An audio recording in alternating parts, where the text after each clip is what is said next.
Good afternoon, Belize. I'm Misana Cayetano, and it's time for your midday check-in with News 5. Here are the top stories to keep you in the loop. Commissioner of Police Chester Williams addresses his pending departure ahead of a new role as CEO in the Ministry of Transport. Police are investigating the weekend murder of Charles Bradley in Dangriga. And students from Valley of Peace Seventh-day Adventist Academy participate in Youth Climate Action. These stories and more are coming up in just 1 minute. Every night, I bring you the stories that matter, delivering the facts with professionalism and heart. As an anchor, my goal is to keep you informed, connected, and engaged with the world around us. But the news isn't just about the headlines. I'm Sabrina Daly, and each week we look on the bright side with stories that inspire, uplift, and celebrate the strength of our community. Join me every night as we uncover stories that inform, inspire, and connect us. I am News 5.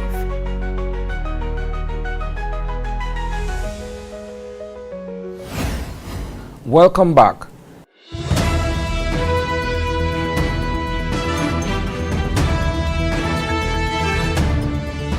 Good morning, this is Marianelli reporting live for Channel 5 from in front of the Belmopan Police Station, where the Commissioner of Police, Chester Williams, just completed a meeting with the media in his usual police press briefing that is held usually on Mondays. This was held today in Belmopan, and he touched on a number of crime-related topics, police topics.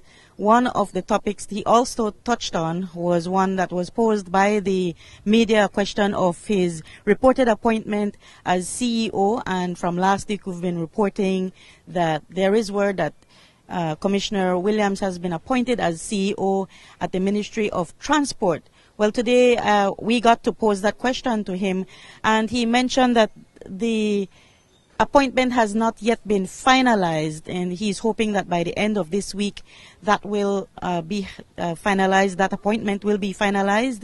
But he did say that if he is appointed to the Ministry of Transport as CEO, he plans to use his expertise in law enforcement over the years as a police officer to take to that ministry to enhance transport across Belize. He also pointed to the fact that last year alone there were 100 fatalities across the country. He hopes to reduce that number if he is appointed as CEO.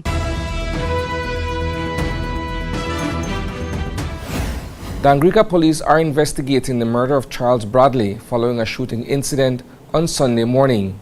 Shortman, as Bradley was otherwise known, was gunned down on Ramos Road. Here's Commissioner of Police Chester Williams with additional details. Yesterday morning around 8:30 thereabout, Dangriga police were called to Ramos Road, Dangriga town, where upon arrival inside a yard they found the lifeless body of one Mr. Bradley. I think the body exhibited what appeared to be gunshot injuries. He was transported to the Southern Regional Hospital, where he was pronounced dead on arrival.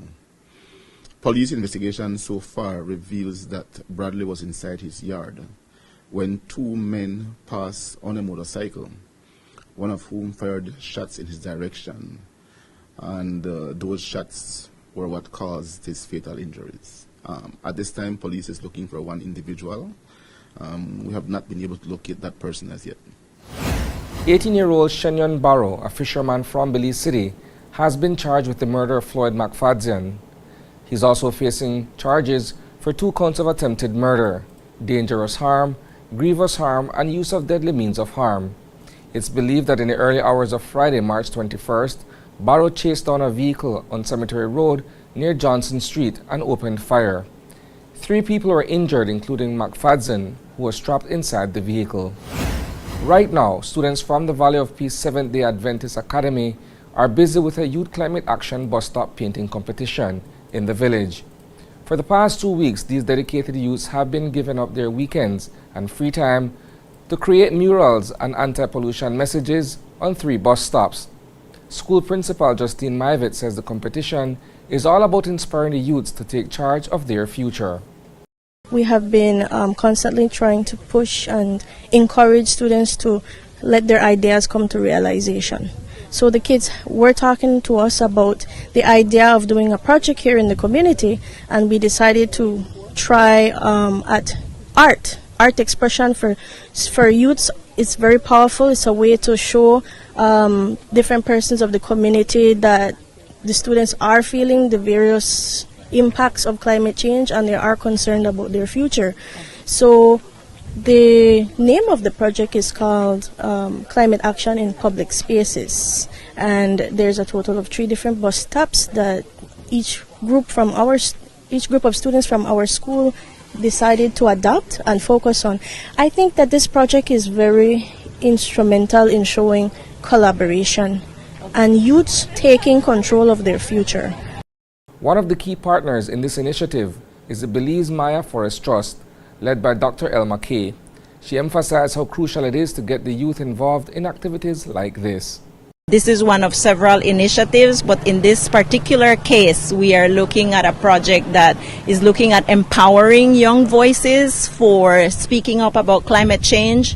The theme is really, speak up, inspire, and make a difference, and it is about promoting those young voices. This is in partnership with the British High Commission, and so the students have come up with a diversity of activities and projects. Yesterday we had a cleanup in the community, and today is the bus stop competition.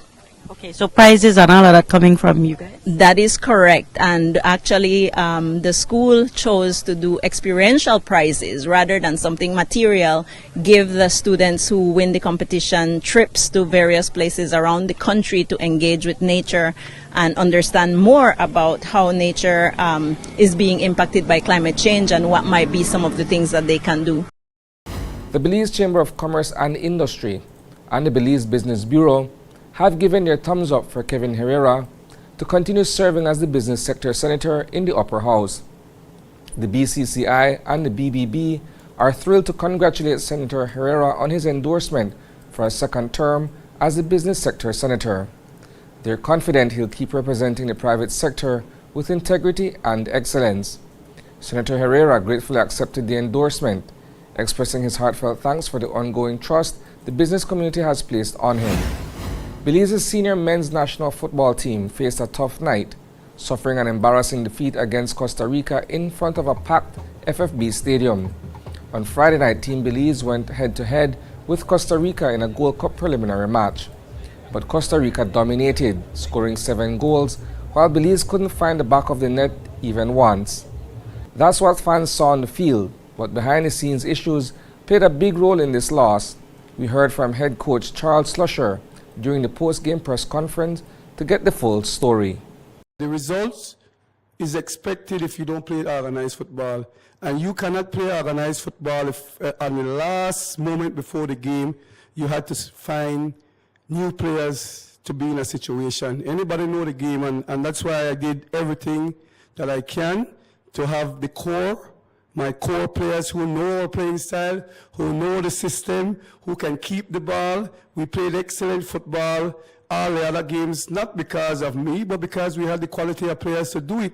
But when these guys last minute decided not to be there, they really hurt the country. They don't hurt me, they hurt the country, they hurt the entire, for whatever reason, because it would have been better if a month ago you said you don't want to play, and I would have respected everybody, because at least that give me a month to work with new players and get them to understand so we could be prepared.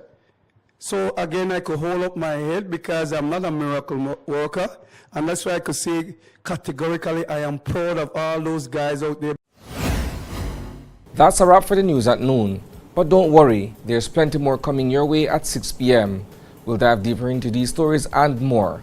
In the meantime, visit channel5belize.com and follow us on Facebook for real-time updates. And don't miss Open Your Eyes tomorrow morning for fresh takes on today's headlines. Thanks for tuning in, Belize. Stay informed, stay inspired, and have a fantastic afternoon.